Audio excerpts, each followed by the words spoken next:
E aí galera, beleza? Vou mostrar aqui para vocês um problema que tem na coifa do amortecedor traseiro do Palio, entendeu? Que fica fazendo barulho.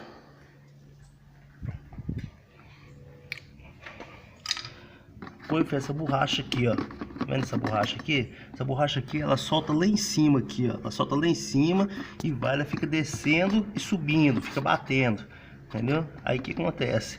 Muita gente não sabe, leva, eles não quer que troca o amortecedor inteiro, entendeu? O amortecedor inteiro. Para trocar o amortecedor, você vai ter que trocar os dois amortecedores. Então, para resolver um caso simples, para evitar de fazer barulho, o que você pode fazer?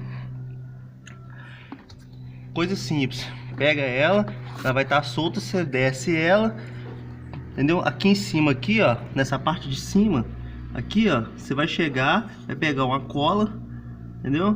Vai pegar a cola e vai passar aqui na parte de cima. Depois uma cola 1000 vai subir, vai segurar ela, entendeu?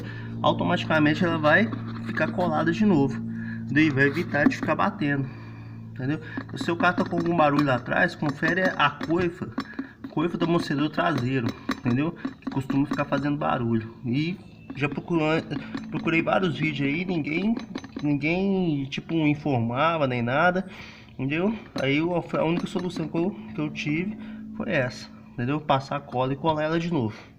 Tá ok, galerinha? Vai lá a dica aí.